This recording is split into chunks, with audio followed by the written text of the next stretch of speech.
The Battlefield 6 beta is here and in full swing across 2 weekends in August. There's been a number of changes to the Battlefield formula over the years, and 6 brings some things back that fans are used to, as well as some brand new additions. We're here ahead of the second weekend to give you a quick rundown of the core experience, as well as some tips to help you win matches and earn rewards for the full game during the Battlefield 6 beta. The first Battlefield beta weekend ran on August 7th through to the 10th, and the second beta is happening on the 14th and running through till the 17th. You can look forward to 4 days of open access for the second weekend, as well as multiple new modes like the fan favorite Rush, and a new map to play on too. Battlefield 6, like all Battlefields before it, is an objective-focused first-person shooter. If you want to win matches, you need to capture and hold more objectives than the enemy forces. Unless you're playing the squad deathmatch mode made available during the second weekend, endlessly killing enemies while at an objective disadvantage will still lead to a loss. So whether you're on foot, driving a tank or flying a chopper, make sure to support your team, work together and push the objective. The tried and true class system has been pulled back from the brink by the devs and is ready for action. 4 different classes tailored to 4 different styles of play are available to you: Assault, Engineer, Support, and Recon. Each class has a signature gadget, weapon class, and trait, which makes them all excel in different scenarios during a match. The Assault class is a walking arsenal, ideal for taking out infantry. Their adrenaline injector can temporarily boost their sprint speed and make enemy footsteps easier to hear. They can carry a second primary weapon in their first gadget slot, as well as various grenade launchers in their second. Contact enemy infantry! The only thing that can slow this powerhouse down is running out of ammo. Engineers are essential for effective vehicular combat. With their repair tool in hand, they can keep friendly vehicles and installations healthy even in the face of overwhelming ordnance. Their rocket launchers can also explosively deter distant infantry and deadly vehicles, or even blow up cover and level buildings, protecting the enemy team. If you want to help your team hold an objective or push the front line forward, Support is your best bet. They can wield their signature machine guns without slowing down, revive any and all teammates quickly with their defibrillators, deploy cover to hold an angle, and provide healing and ammo through their supply bag. The more you keep your team alive, the deadlier you'll all be. Finally, there's the Recon Class. These long-range marksmen are the ideal soldiers for using snipers, with their signature auto-spotting trait and breath-holding capabilities. Tactical use of their gadgets can also single-handedly win your team the objective through careful use of motion sensors, C4, and deploy beacons for your squad to spawn on. And speaking of squads, each team is composed of smaller 4-person squads, and you get extra points for working together with your squad members. Resupplying, reviving, avenging, repairing. If you get points for it, you can bet that you'll get extra points for doing the same thing with the squad member. You can spawn on squad members if they're not in combat, which is vital for keeping an objective under control.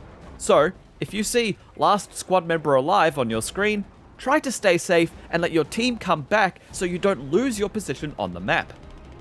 Squad members are also able to revive downed squad mates, even if they're not playing the support class. This is a slower revive than if you were using the support class defibrillator, but you're able to drag your teammates around during this windup, allowing you to get them to safety and maintain your squad's presence on the objective.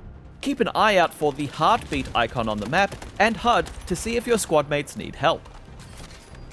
Ever since Bad Company 1 and 2, Battlefield has pushed the envelope when it comes to player-driven, real-time destruction, and Battlefield 6 follows this tradition. Most structures can be destroyed with vehicles and explosives, and you can blow through floors and ceilings of multi-story buildings now too. Whipping out an RPG to eradicate an enemy's cover is incredibly satisfying, as is destroying an entire wall of a building and watching it crash down on your enemy's head. Just remember that you might want to make use of that cover yourself if you take the objective back from the enemy, So be tactical with demolition and plan for your team's success. Spotting is another returning staple for Battlefield 6. When you have an enemy in your sights, you can press the spot button, Q on keyboard, L1 or left bumper on controller, to tag that enemy for all of your team to see for a limited time.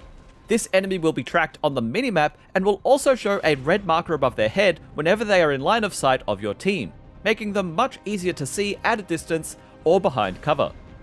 Tagging vehicles is also essential for providing information to your team, as doing so will help other classes and friendly vehicles know where they should avoid or target next. With all this information available to you, make sure you're checking your minimap frequently to take advantage of it all.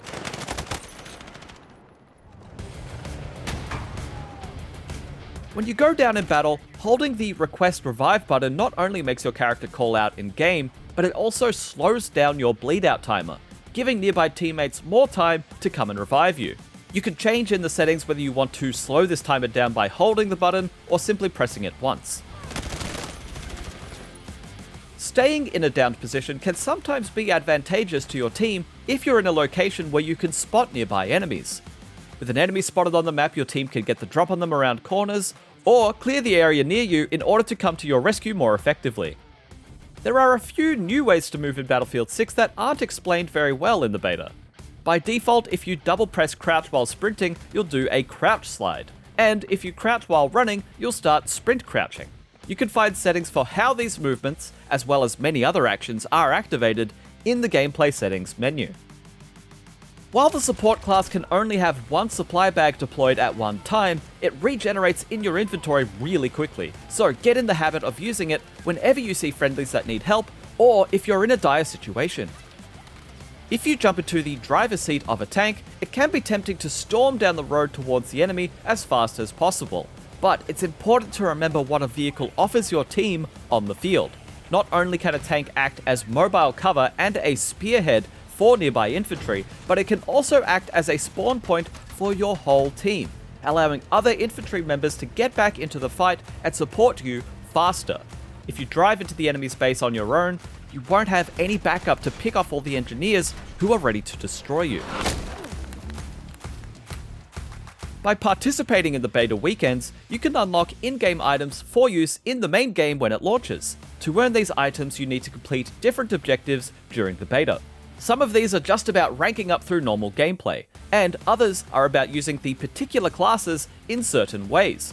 Getting close quarters kills as an assault class is best done on infantry-only modes like Domination, King of the Hill, or Squad Deathmatch.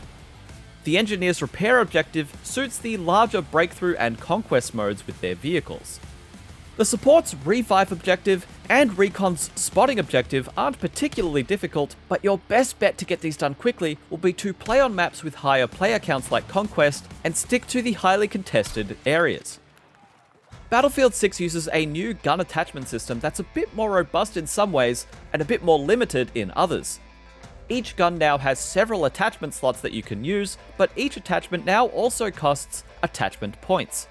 You only have 100 of these points available per primary weapon, and some attachments use more points than others, so you'll have to pick and choose if you want a few particularly expensive attachments, a smattering of cheaper attachments across every slot, or a mix of something in between.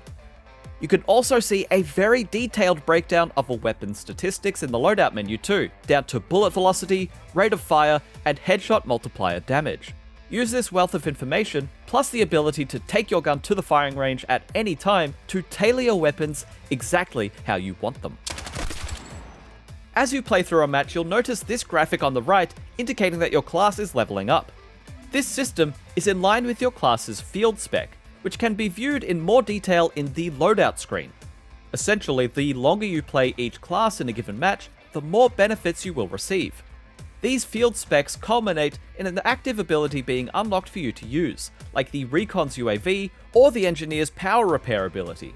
Pay attention to when these abilities have unlocked during a match, and use them to give your team an advantage. In previous Battlefield games, weapon types were locked behind certain classes. Newer titles opened up the weapons to all classes, which garnered a mixed reception from the Battlefield community. For Battlefield 6, the developers have decided to give you the option to play both ways.